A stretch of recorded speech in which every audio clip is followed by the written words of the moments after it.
ದೂರದ ಬಿದಿರಿನ ಕಾಡಿನಲ್ಲಿ ಪಪ್ಪಿ ಎಂಬ ಯುವ ಪಾಂಡ ಇತ್ತು. ಪಪ್ಪಿ ಪ್ರಬಲ ನಾಯಕನಾಗಲು ಬಯಸಿದ್ದನು. ಎಲ್ಲರೂ ಅವನ ಮಾತನ್ನು ಕೇಳಲು ಬಯಸಿದ್ದರು. ಆದರೆ ಅವನು ತನ್ನ ಗೆಳೆಯರನ್ನು ನಿರ್ವಹಿಸಲು ಪ್ರಯತ್ನಿಸಿದಾಗ ಅವರು ಕೋಪಗೊಂಡರು.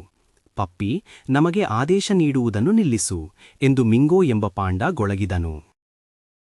ಪಪ್ಪಿ ತನ್ನ ಹಿರಿಯ ಮತ್ತು ಬುದ್ಧಿವಂತ ಸಂಬಂಧಿ ಮಾಸ್ಟರ್ ಲೀ ಅವರನ್ನು ಹುಡುಕಿದನು.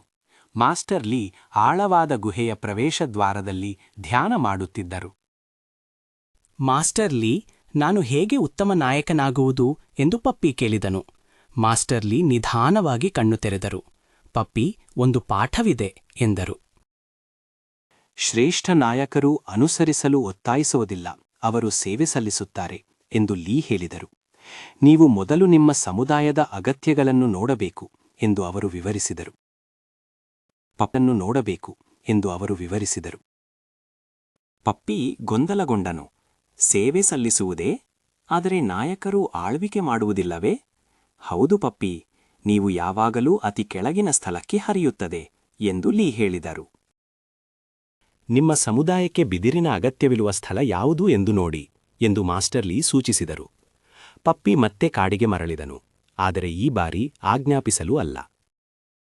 ಅವನು ಹಳೆಯ ಪಾಂಡಾ ಕುಟುಂಬವು ಆಹಾರವಿಲ್ಲದೆ ಕಷ್ಟಪಡುತ್ತಿರುವುದನ್ನು ಕಂಡನು.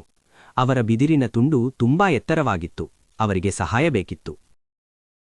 ಪಪ್ಪಿ ಕೂಡಲೇ ಬಿದಿರನ್ನು ಏರಿ ಅವರಿಗೆ ಹೆಚ್ಚು ಮೃದುವಾದ ಚಿಗುರುಗಳನ್ನು ತಂದನು. ಧನ್ಯವಾದಗಳು ಪಪ್ಪಿ, ನೀನು ನಮಗೆ ರಕ್ಷಕನಾಗಿದ್ದೀಯಾ ಎಂದು ಅವರು ಹೇಳಿದರು. ಮಿಂಗೋ ಮತ್ತು ಇತರ ಗೆಳೆಯರು ದೂರದಿಂದ ಇದನ್ನು ನೋಡಿದರು.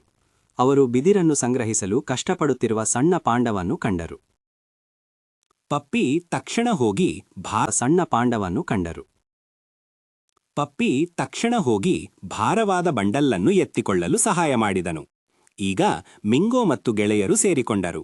ಅವರು ತಂಡವಾಗಿ ಕೆಲಸ ಮಾಡಿದರು. ಪಪ್ಪಿ ಆಜ್ಞಾಪಿಸಲಿಲ್ಲ. ಅವನು ಕೇವಲ ಅಗತ್ಯವಿರುವವರೊಂದಿಗೆ ಕೆಲಸ ಮಾಡಿದನು. ಕೆಲಸ ಮುಗಿದ ನಂತರ ಮಿಂಗೋ ಪಪ್ಪಿಯ ಬಳಿಗೆ ಬಂದನು. ಪಪ್ಪಿ, ನೀನು ಇಂದು ನಮಗೆ ಹೇಗೆ ಸಹಾಯ ಮಾಡಿದೆ ಎಂಬುದನ್ನು ನಾವು ಇಷ್ಟಪಡುತ್ತೇವೆ ಎಂದು ಮಿಂಗೋ ಹೇಳಿದನು.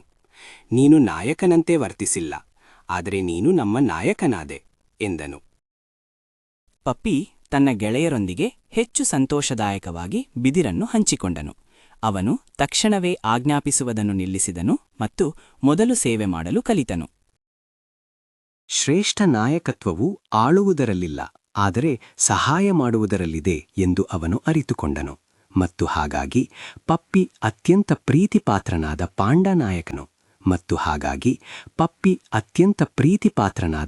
ನಾಯಕನಾದನು.